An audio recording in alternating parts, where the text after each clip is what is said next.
So in the previous video we made our circle with the slots in it, and we managed to get the math right, and so we now have 8 slots and they're distributed equally and accurately 45 degrees around the outside of the circle. Now if we look back at the booklet, we'll see that the difference between these two circles is that they have different size circles in the middle, cut out of the middle of them. So there's an easy way to do that in an efficient way. And so from that center point at the origin, what I'm going to do is draw out a circle.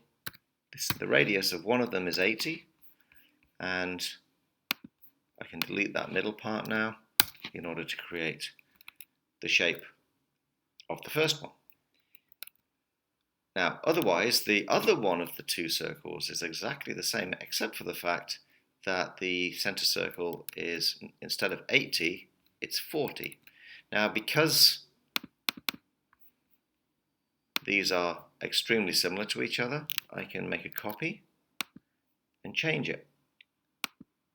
Now, one of the things we haven't looked at yet in SketchUp is the entity info window, which is quite a useful thing to know about because it allows you to change certain aspects of your SketchUp model, of what you've drawn. Not everything, but some things it is quite easy to change.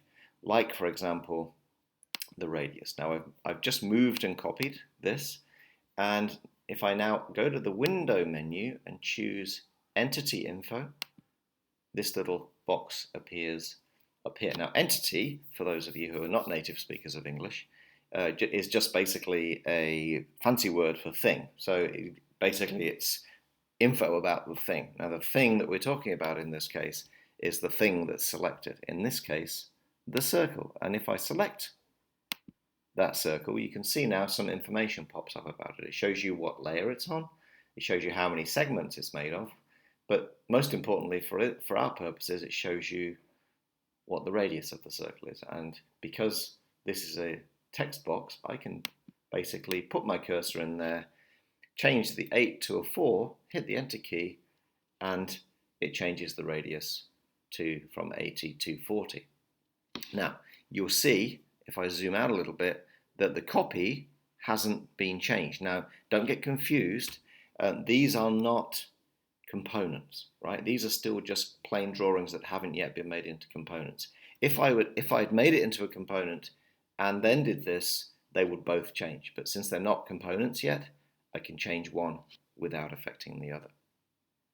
All I need to do now then is push-pull these two parts into the right thickness, and it's actually not specified on the drawing what the thickness is, but you can work it out by looking at, well, first, when you know the construction method, you can look at the thickness of these slots here, which is 12 in both cases. That will give you a clue about the thickness to which you need to push-pull. So let's take the push-pull tool and push-pull them both up to 12. Double-click that because it already remembered 12. So I now have both of my circles drawn, and they're both at the correct thickness.